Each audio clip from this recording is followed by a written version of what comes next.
Selamat datang di kisah yang mengubah cara dunia berkomunikasi, yang tadinya ponsel jadul, berubah ke ponsel digital. Ini adalah cerita tentang visi, inovasi, dan perjuangan. Sebuah perjalanan yang awalnya sederhana, dan berubah ke puncak kejayaan, yang pada akhirnya tumbang ke jurang kehancuran karena persaingan. Oke, langsung saja, kita mulai alur cerita kali ini.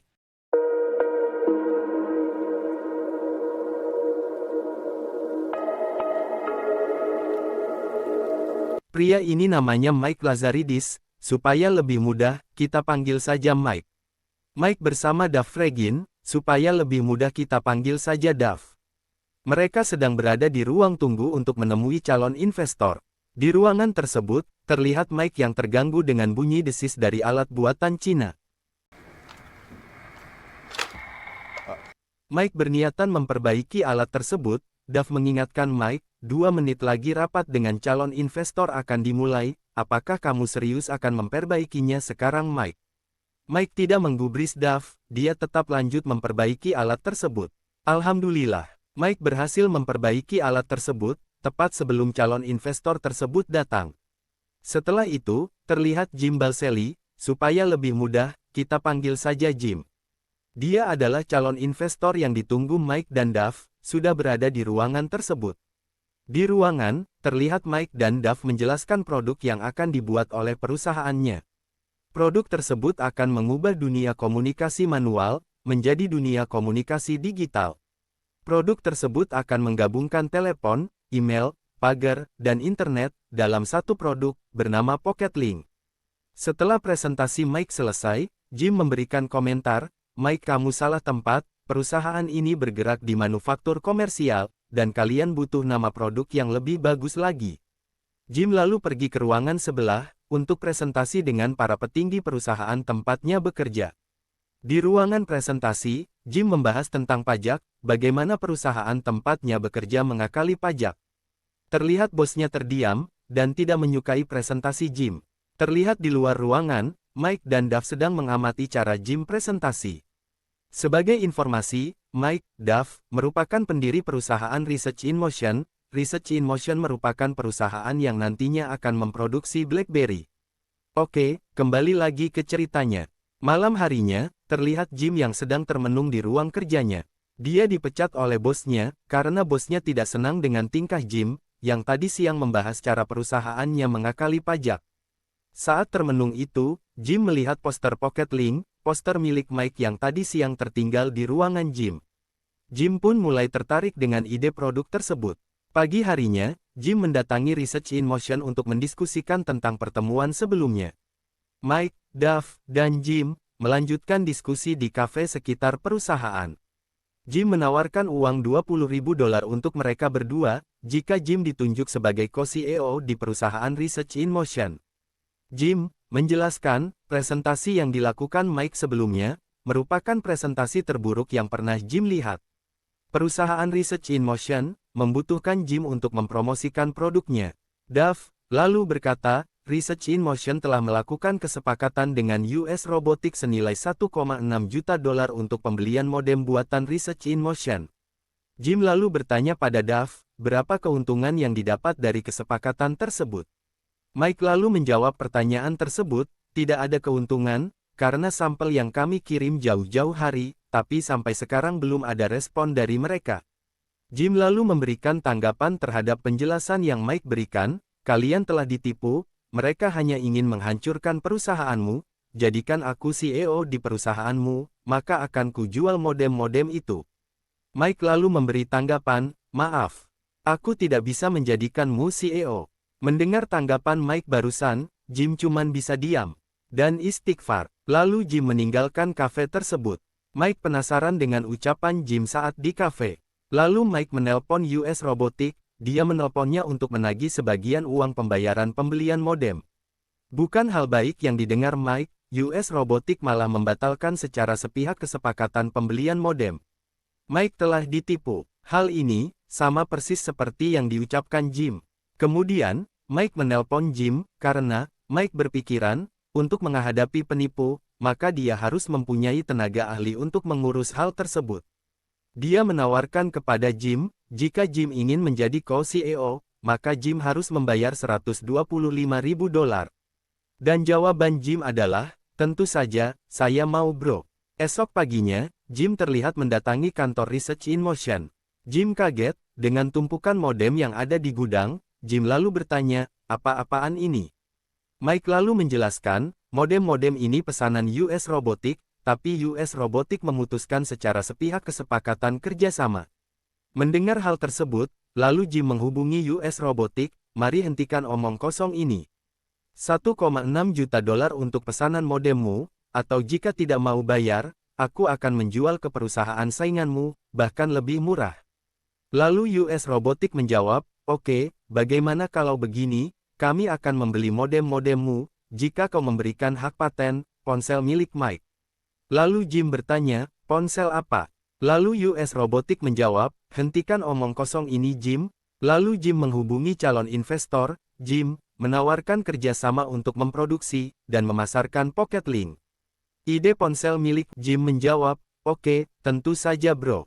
Lalu, Jim menceritakan ke Mike, bahwa dirinya telah menggadaikan rumahnya, dan juga telah dipecat dari pekerjaan sebelumnya. Terlihat, Jim, dan Mike, sudah berada di kantor calon investor. Tak lama setelah di kantor calon investor, Mike, teringat prototipenya ketinggalan di taksi yang tadi ditumpanginya. Mike pun bergegas mengejar taksi tersebut. Jim pun bingung dengan kondisi tersebut, dia, mau tidak mau, harus presentasi di depan calon investor seorang diri, dan tanpa prototipe. Lalu, Jim mempresentasikan Pocket Link seperti yang dilakukan Mike, tempo hari. Lalu, calon investor tersebut memberikan statement, saya sudah mencobanya, kami telah membangun ponsel serupa, 8 bulan yang lalu. Sesaat sebelum presentasi selesai, terlihat, Mike mengetuk pintu, dan juga membawa prototipe yang tadi ketinggalan di taksi. Lalu, Mike melanjutkan presentasi dengan caranya sendiri. Mike menggambarkan skema model dari ponsel yang nantinya akan dibangunnya, dan memberikan statement, kami membuat inovasi, jadi, kami akan membuat komputer raksasa, komputer ini akan bertindak sebagai klien, yang terhubung langsung dengan internet, dan ponsel ini sebagai server-servernya. Semua orang di ruangan tersebut, terdiam, dan terpukau dengan ide yang Mike gambarkan. Calon investor tersebut, lalu bertanya, bolehkah saya melihat prototipenya? Lalu, Jim memberikan prototipe yang sedang dipegangnya. Saat investor tersebut kesulitan untuk mengetik, Mike menyarankan ke calon investor, cobalah mengetik dengan menggunakan ibu jari. Lalu calon investor tersebut bertanya, apa nama ponsel ini? Namanya adalah BlackBerry. Kisah berlanjut ke tahun 2003. Terlihat, Jim yang baru tiba di kantor Research in Motion. Kantor Research in Motion yang sekarang, bisa kita lihat, telah mengalami perubahan 180 derajat, dibandingkan dengan kantor Research in Motion yang dulu. Sejak penjualan BlackBerry yang meningkat dengan pesat, Jim bertemu dengan Mike. Di ruangan tersebut, terlihat Mike dan timnya sedang bersorak-sorak, karena mereka baru saja menyelesaikan aplikasi Messenger. Jim bertanya, apa bedanya dengan SMS? Mike menjawab, Messenger dan SMS memang sama, tapi teks Messenger dikirim melalui data, jadi di belakang network, yang berarti. Jim melanjutkan kata-kata Mike, SMS gratis tanpa batas, hanya ada di BlackBerry, mantap bro. Lalu, mereka merayakan keberhasilan tersebut. Saat mereka sedang merayakan keberhasilan tersebut, ada seorang pria berkacamata yang masuk ke ruangan tersebut. Pria itu bernama Carl, dia datang ke kantor Research in Motion untuk bertemu dengan Jim dan Mike. Sebagai informasi, Carl adalah pria dari US Robotics, yang tempo lalu sempat menipu Research in Motion. Yang membuat kesepakatan bekerja sama untuk pembelian modem, tapi tidak melanjutkan pembayarannya. Pertemuan kali ini, Carl berniat untuk meminta BlackBerry dikombinasikan dengan Palm Pilot. Jika menolak permintaan ini, maka, Carl akan mengambil alih Research in Motion, dengan cara membeli semua saham milik Research in Motion. Cara ini merupakan pengambil alih secara paksa yang merepotkan. No, Carl. Jim tak ingin ribet di persidangan nantinya, dia sepakat dengan Carl, untuk mengkombinasikan BlackBerry dan Palm Pilot. Tapi Jim mengajukan waktu beberapa bulan untuk proses pengkombinasian tersebut. Mike dan Jim kembali ke kantor Research in Motion. Lalu, Jim menghentikan perayaan keberhasilan tercipta Messenger khas BlackBerry. Jim menyampaikan keputusannya untuk meningkatkan pengguna BlackBerry, dari yang tadinya pengguna BlackBerry mencapai 500.000 pengguna, akan ditingkatkan ke 1 juta pengguna. Lalu, Dave bertanya pada Mike, bagaimana melakukannya Mike, bukannya kita sudah mencapai network limit. Mendengar hal tersebut, lalu, Mike dan Jim mendiskusikan ke ruangan sebelah. Jim menanyakan ke Mike, apa itu network limit? Lalu, Mike menjawab, kita tidak bisa menjual ponsel lagi, ponsel menggunakan banyak data. Untuk mengatasi hal tersebut, kita harus membangun kembali seluruh jaringan kita. Dan orang-orang ini tidak bisa melakukannya. Jim lalu bertanya, siapa yang bisa melakukannya Mike? Mike lalu menjawab, mungkin orang top dari Motorola, atau Microsoft, atau Google. Setelah diskusi dengan Mike, Jim lalu pergi ke bagian pemasaran, dan memberikan mereka target penjualan, 1 juta BlackBerry sebelum kuartal ketiga, dan memberikan statemen, aku tidak bercanda, aku ingin mereka hilang. Lalu, Jim pergi kantor Google, dia berniat merekrut orang top Google. Dia mendatangi Paul adalah kepala tenaga ahli Google. Jim menawarkan 10 juta dolar ke Paul, jika Paul mau bergabung dengan Research in Motion. Lalu Paul bertanya, kau saja tidak memiliki 10 juta dolar. Lalu Jim menjawab, ini adalah kesepakatan 1 juta dolar, aku akan membayar sisanya saat Research in Motion berdagang di atas itu. Mendengar hal tersebut, akhirnya Paul luluh, dan mau bergabung dengan Research in Motion.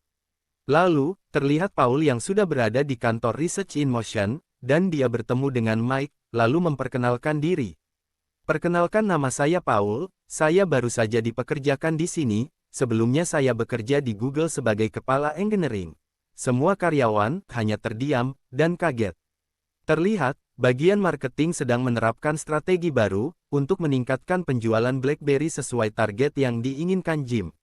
Mereka mendatangi tempat orang-orang kaya biasa berkumpul.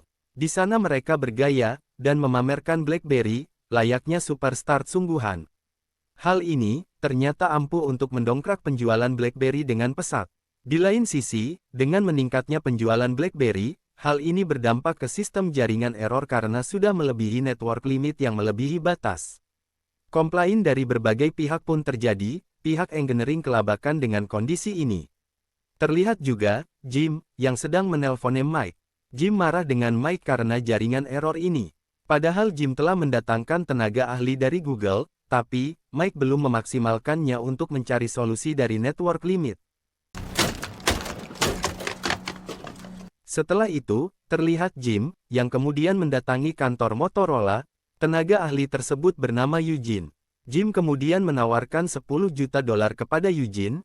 Eugene tertarik dan kemudian bergabung ke Research in Motion. Cerita berlanjut, terlihat, Dave. Dia bertanya di sini, siapa yang paham Mobitech, silahkan angkat tangan.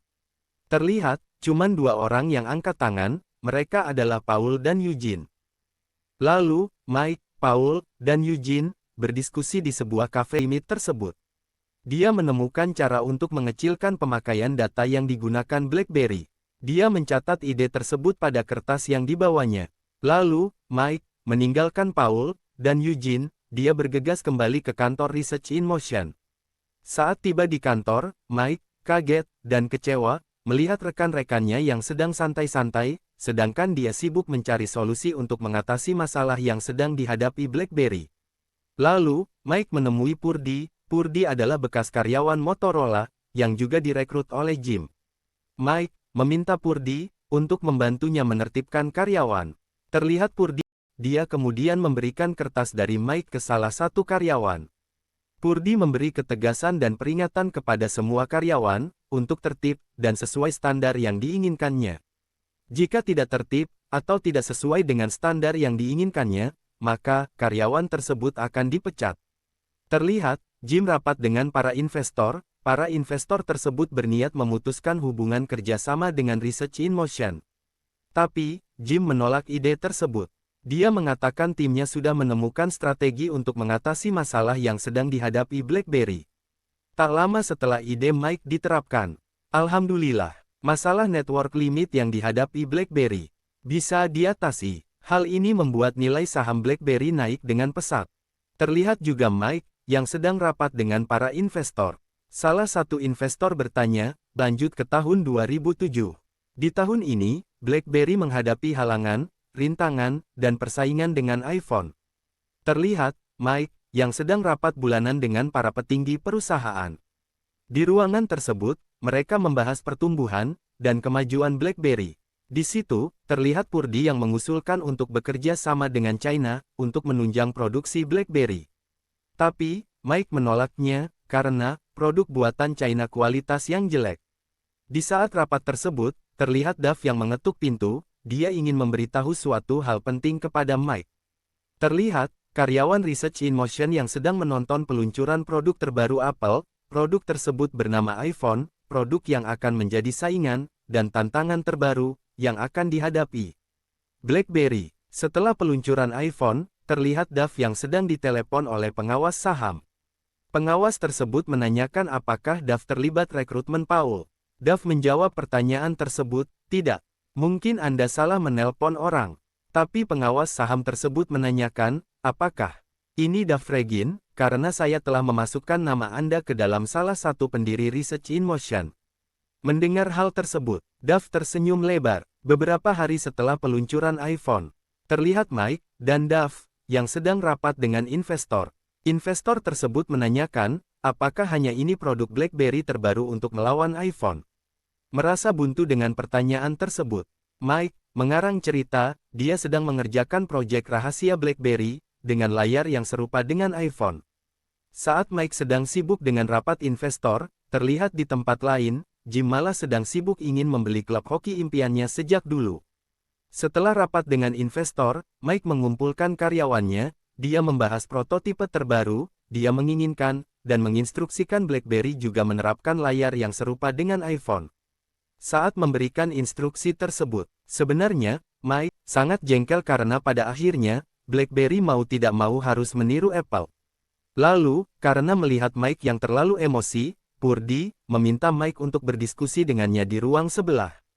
Purdy ingin mendiskusikan tentang bekerja sama dengan China. Di saat itu juga terjadi perdebatan antara Mike dan Duff. Di saat itu, Mike mengatakan bahwa dia sudah tidak membutuhkan Duff lagi. Setelah kejadian itu, terlihat di tempat parkir, seorang karyawan yang sedang mencopot petunjuk tempat parkir milik Duff. Terlihat pengawas saham yang datang ke kantor Research in Motion.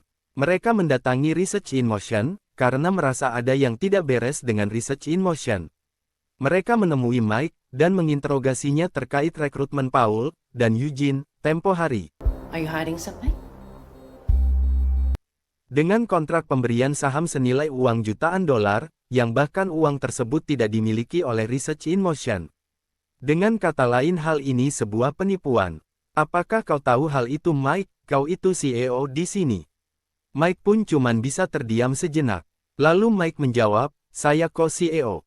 Beberapa saat kemudian, Mike menelpon Jim dan menyuruhnya untuk datang segera ke kantor Research in Motion. Mike berpikiran rekrutmen Paul dan Eugene itu urusan Jim. Setibanya Jim sampai di kantor Research in Motion, dia langsung menemui Mike. Mike langsung to the point pada permasalahannya, Jim, ada yang menunggumu di ruang sebelah. Lalu, Jim bertanya pada Mike, siapa yang menungguku Mike? Apa yang telah kamu lakukan Mike? Mike lalu menjawab pertanyaan tersebut, saya telah membuat kesepakatan dengan mereka tentang investigasi kriminal. Mendengar hal tersebut, Jim cuman bisa terdiam dan pasrah dengan keadaan tersebut. Di akhir film, terlihat Mike yang sedang sibuk mengecek dan memperbaiki produk BlackBerry buatan China yang dipesannya. Di situ terlihat produk China tersebut jumlahnya mungkin ribuan atau jutaan. Mike memperbaiki produk tersebut satu persatu. Sebagai informasi, hampir setiap BlackBerry Storm dikembalikan ke pabrik karena error. Mike mengundurkan diri dari BlackBerry pada tanggal 22 Januari tahun 2012. Jim lolos dari jeratan penjara. Duff menjual sahamnya saat harga saham BlackBerry masih di puncak, dan dia menjadi salah satu orang terkaya di dunia. Pesan yang bisa diambil dari film ini adalah, juallah sahammu saat di puncak. Terima kasih sudah menonton review film kali ini, tonton juga review-review film yang lain ya. Jangan lupa subscribe, kritik, dan sarannya ya.